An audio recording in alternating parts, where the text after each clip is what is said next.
3 अक्टूबर से शारदीय नवरात्रि का पर्व प्रारंभ हो रहा है। माँ तुलजा भवानी और माँ चामुंडा की टेकरी पर दर्शन करने लाखों की संख्या में इन दिनों श्रद्धालु आते हैं। प्रशासन भी इस को लेकर अलर्ट मोड पर रहता है। प्रशासन द्वारा कई ऐसी व्यवस्थाएं इन 9 दिनों के अंदर की जाती हैं जिनमें आने वाले श्रद्धालुओं को किसी प्रकार की परेशानी का सामना नहीं करना पड़े। आज हमारे साथ इस पर बात करने के लिए मौजूद है देवास एसडीएम श्री बिहारी सिंह जी। उनसे हम जानेंगे कि किस तरह जो व्यवस्थाएं प्रशासन द्वारा रहती है और क्या क्या व्यवस्थाएं आप लोगों ने की है। सर, स्वागत है आपका। जी, थैंक यू। सर, नवरात्रि का पर्व प्रारंभ हो रहा है और लगातार बैठकों का दौर भी जारी है। किस तरह की इस बार की शासन द्वारा व्यवस्थाएं रहेंगी? देखिए, पिछली बार मैं नया था देवास के लिए, हमने सारे लोग ही नए थे, कलेक्टर से लेकर और नीचे तक सारे लोग नए थे। हम लोग के मन में एक चिंता थी, भीड़ बहुत थी, लोगों से फीडबैक यही आता था। हम लोग ने तैयारियां की और आप लोग के माध्यम से और पब्लिक के माध्यम से सीधे फीडबैक आया कि पिछले साल को मुकाबले बेहतर व्यवस्थाएं की गई थी हम लोगों के द्वारा। इस बार हम लोग और अच्छी व्यवस्थाएं कर रहे हैं। हम लोग सुनिश्चित कर रहे हैं कि आवागमन में कोई बाधा ना हो। अपने मुख्य रूप से टेकरी के ऊपर जाने के लिए 2 मार्ग हैं। एक हमारा रपट मार्ग कहा जाता है और दूसरा सीढ़ी मार्ग सीधे भोपाल रोड पर खुलता है और रपट मार्ग जबरेश्वर से होकर ऊपर अंदर जाके ऊपर जाता है। दोनों मार्गों पर 2 लेन बनाई गई हैं, एक अप लेन एक डाउन लेन। हम और दोनों पर जाने और आने के लिए व्यवस्थाएं हैं। इसके अलावा छोटे छोटे 2-3 और वैकल्पिक मार्ग हैं जो पिछले साल भी स्वतंत्र रखे गए थे, कोई रिस्ट्रिक्शंस नहीं था। इस बार भी स्वतंत्र रखे गए हैं। 2-3 चीजें इस बार हम लोग ने की। जो हमारी सीढ़ी मार्ग है, सीढ़ी मार्ग पर बहुत सारी शॉप्स लगी हुई है, दुकानें लगी हुई है जो मंदिर द्वारा आवंटित है, कुछ इलीगल वेंडर्स के द्वारा भी लगाई गई थी। हमने देखा पिछली बार जो वेंडर्स थे वो सीढ़ी पर आ गए थे, रास्ते पर आ गए थे, जिसे लास्ट में रिमूव करना पड़ा और दिक्कतें हुई। अब की बार हम लोग ने सभी को नोटिस दे रखे हैं। टैटू वाले जहाँ बैठते थे वहाँ भी बहुत, चूंकि टैटू में काफी समय लगता है, एक जाम की स्थिति होती थी, तो अब की बार हम लोग ने इंश्योर किया है कि ऐसी कोई दुकानें नहीं लगेंगी जिस पर कोई जाम की स्थिति हो। वेंडर्स बहुत सारे लोग घूमते थे, अब की बार गेट से ही हम लोगों ने इंश्योर किया कि कोई वेंडर उस भीड़ में नहीं जाएगा। तो हम लोग की व्यवस्थाएं पहले से चाक चौबंद है। आप देख रहे होंगे कि जो भी उसका परिक्रमा पथ और जो जहाँ भी मूवमेंट की जगह थी, जहाँ हमारी टाइल्स खराब हो गई थी, टूट गई थी, उनकी रिपेयरिंग की गई है और रिपेयरिंग कराने की वजह से हमारा मार्ग और चौड़ा हुआ है। एक आध जगह भूस्खलन की स्थिति थी तो वहाँ काफी बड़े प्रोजेक्ट्स लिए गए हैं स्ट्रेंथनिंग के। यद्यपि वो पूरे नहीं हुए हैं, लेकिन हम ये आश्वस्त हैं कि कोई वीकनेस नहीं है, कोई कमजोरी नहीं है, सब ठीक हो जाएगा। पहले के मुकाबले हम लोग ज़्यादा पुख्ता तरीके से हम लोगों ने कर्मचारियों को डिप्लॉय किया है और हम लोगों ने साज सज्जा का काम भी पहले से बेहतर किया है। वॉलंटियर्स ने भी हम लोगों के साथ संपर्क किया, उनकी भी हम सेवाएं लेंगे। तो मुझे पूरी उम्मीद है कि पिछले सालों के मुकाबले हम माता जी के श्रृंगार बेहतर तरीके से कर पाएंगे और श्रद्धालुओं को हम बेहतर फैसिलिटीज उपलब्ध करा पाएंगे। तो बाकी सब कुछ होता है देवी की कृपा से होता है। हम लोग तो निमित्त हैं और हम भले ही अपनी पीठ ठोके कि मैंने किया है, बट इस संबंध में कलेक्टर साहब और एसपी साहब निरंतर लगभग दिन में 2 बार उनसे मार्गदर्शन मिलता है, मैं फीडबैक देता हूँ। शाम को इसी सिलसिले में कलेक्टर साहब के द्वारा बैठकें की जा चुकी हैं।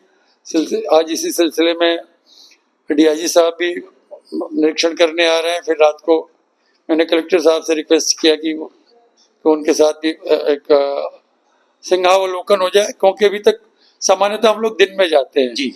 रात में जाने से लाइट संबंधी समस्याएं और हमारा साज सज्जा कैसी है, इन सब चीजों पर रात को फोकस रहेगा। और बाकी मैंने पहले कहा कि सब ईश्वरीय कृपा के बिना यह मुमकिन नहीं है और वो निश्चित ही हम लोग को मिलेगी। सर, लास्ट के 3 दिनों में क्राउड ज्यादा रहता है तो उसमें दर्शन करने वाले श्रद्धालु आते हैं, तो उनको वेटिंग की कुछ व्यवस्था की गई शासन द्वारा समझ छोड़ा जाए?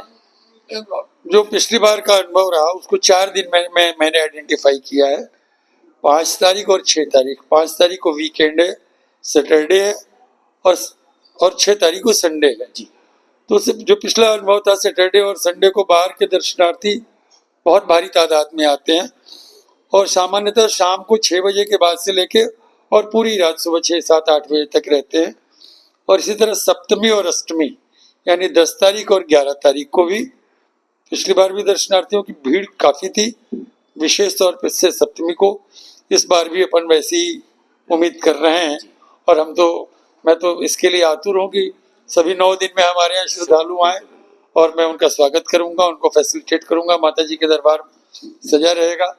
बट इन 4 दिनों के लिए हम लोग की तैयारी ये है, वैसे तो सीधे भोपाल रोड से आके रपट मार्ग या सीढ़ी मार्ग जिसको जाना होगा सीधे अप्रोच करेगा।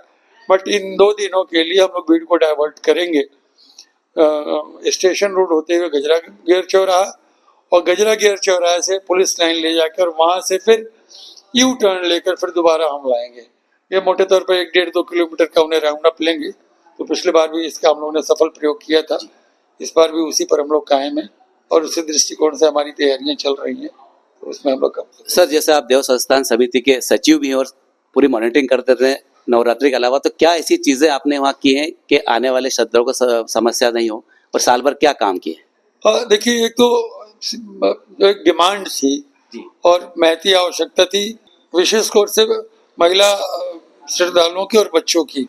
सीढ़ी मार्ग पर कोई यूरिनल नहीं था, तो एक बार एक नया यूरिनल हमने बनवाया है। जितने पुराने डिफंग यूरिनल्स पड़े थे छांट के उनको हमने दुरुस्त कराया, जहाँ मैसिव रिपेयरिंग कराई है, उनके पार्ट्स चेंज कराए हैं।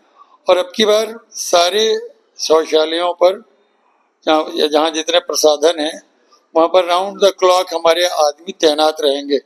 कहीं भी आपको हम लोग की कोशिश रहेगी कि कहीं भी किसी को किसी भी प्रसाधन का इस्तेमाल करने में कोई झिझक या असुविधा की स्थिति ना निर्मित हो। तो इस पर हम लोग पूरी तरीके से फोकस्ड हैं। मैंने पहले बताया आपको कि वेंडर्स के आ जाने की वजह से ही थोड़ी बहुत असुविधा होती थी।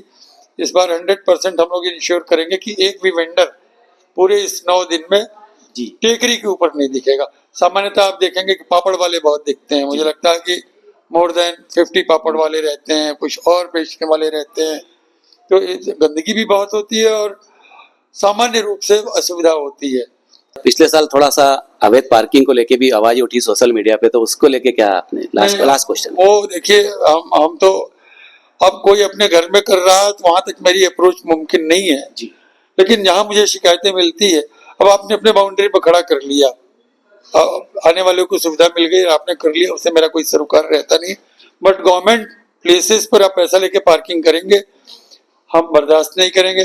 विगत दिनों में एक समाचार और आ रहा था कि प्रसाद वाले आपस में लड़ते हैं कि मेरे यहाँ से लीजिए प्रसाद, मेरे यहाँ से लीजिए। कल एक मुझे मैसेज मिला था, एक महिला ने जबरन एक श्रद्धालु का कॉलर पकड़ लिया, वो मोटरसाइकिल से गिर गया। हमने तत्काल एक्शन लिया, कानूनी कार्रवाई करने के साथ साथ उसकी दुकान भी रिमूव की। तो इस तरह व्यवधान उत्पन्न करने वालों के खिलाफ हम लोग तुरंत और सख्त कार्रवाई करेंगे। उनका दुकान रिमूव करना हो पहली चीज, और दूसरी चीज उन्हें यदि हमें 151 में जेल भेजना हो तो वो भी हम कार्रवाई करेंगे।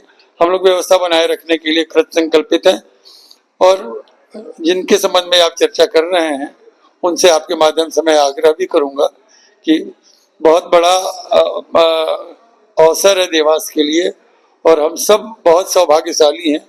मैं तो अपने को इसलिए सौभाग्यशाली मानता हूं कि 20 लाख लोग में एक ऐसा आदमी होगा जिसको देव सेवा का अवसर मिलता है। बहुत सारे मध्य प्रदेश में SDM है, बहुत सारे अन्य अधिकारी है, बट मुझे इसका दायित्व मिला, निश्चित ही देवी जी की कृपा है। यही अप्रोच मैं यहाँ के लोगों से चाहूंगा कि पैसे कमाने का अवसर नहीं है, ये पुण्य कमाने का अवसर है। तो चाहे पार्किंग का प्रश्न हो या आपके नगर में आगमन करने वाले श्रद्धालुओं के लिए किसी और सुविधा से जुड़ा प्रश्न हो, सभी को आगे बढ़कर उसमें पार्टिसिपेट करना चाहिए, फैसिलिटेट करना चाहिए। तो हमने बात की SDM बिहारी सिंह जी से, जिन्होंने साफ तौर पर बताया कि प्रशासन द्वारा टेकरी पर पूरी चाक चौबंद व्यवस्थाएं की जा रही हैं और पिछले साल की तरह इस साल कुछ ज़्यादा व्यवस्थाएं की गई हैं और आने वाले श्रद्धालुओं को किसी प्रकार की कोई तकलीफ नहीं हो, प्रशासन उसके लिए मुस्तैदी से तैयार रहेगा। TV 27 न्यूज़ के लिए मैं मुर्तजा सैफी, देवास।